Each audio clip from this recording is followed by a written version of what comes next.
விஜயின் மக்கள் சந்திப்பில் நேற்று மாலை கூட்ட நெரிசலில் சிக்கி 40 பேர் உயிரிழந்த சம்பவம் பெரும் சோகத்தை ஏற்படுத்தியிருக்கு.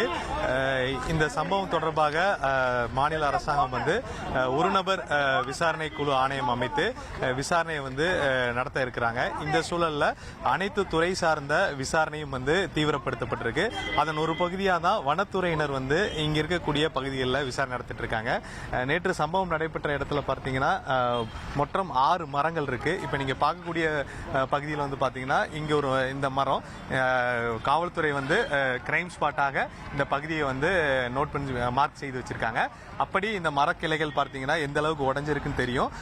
இப்ப 40 பேர் உயிரிழந்திருக்காங்க. இந்த 40 பேர் எப்படி உயிரிழந்திருக்கார்கள் என்பதை பிரேத பரிசோதனையில மருத்துவர்கள் ஒரு அறிக்கையா கொடுப்பாங்க. அந்த அறிக்கையை இங்க இருக்கக்கூடிய பொதுப்பணித்துறை வனத்துறையினர் அவர்கள் ஒரு அறிக்கையை அவர்கள் இங்க கள ரிப்போர்ட்டை பதிவு செய்வாங்க. அப்படிதான் வனத்துறையினர் இங்க இருக்கக்கூடிய இந்த 6 மரங்கள்ல மார்க் பண்ணிருக்காங்க.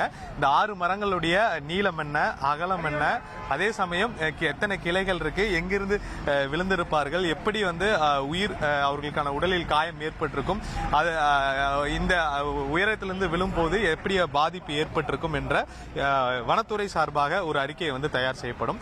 அப்படி அவர்கள் செய்யப்படும் அறிக்கையும் பிரேத பரிசோதனையில் வரக்கூடிய அறிக்கையும் இதை அனைத்தையுமே ஒற்றிசை ஒருங்கிணைத்து பார்த்து அந்த உயிரிழப்புக்கான காரணங்கள் விசாரணைக்கு பயன்படுத்துவதற்கான ஒரு தகவலாக தான் தற்போது மற்ற துறைகள் பணி செஞ்சுட்டு இருக்காங்க. அதன் ஒரு பகுதியாக தான் வனத்துறையினர் இங்க இருக்கக்கூடிய மரக்கிளைகள், மரத்தின் நீளம், அகலம் சேகரிக்கக்கூடிய பணியில் ஈடுபட்டிருக்காங்க.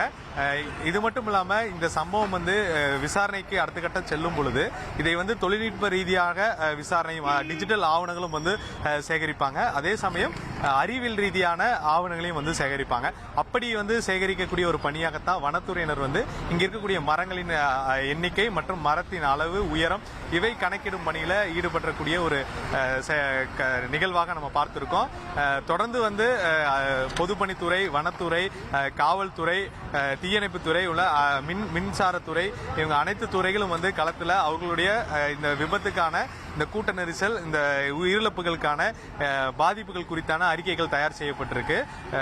ஒரு நபர் குழு விசாரணை அவங்க அந்த விசாரணையை தொடங்கும் பொழுது துறை சார்ந்தான அறிக்கைகள் அவங்க கிட்ட சமர்ப்பிக்க வேண்டிய தேவை இருக்கு. அதற்காகத்தான் துறை சார்ந்த ஒவ்வொரு உயர் அதிகாரிகளும் இங்க அவர்களுடைய ஊழியர்கள், பணியாளர்களிடம் உத்தரவு கொடுக்கப்பட்டு இந்த விசாரணையை தீவிரப்படுத்தியிருக்காங்க. அப்படிதான் வனத்துறையினர் இங்க இருக்கக்கூடிய மரங்களின் அளவையும் எண்ணிக்கையும் கணக்கீடு பணியில ஈடுபட்டு இருக்காங்க.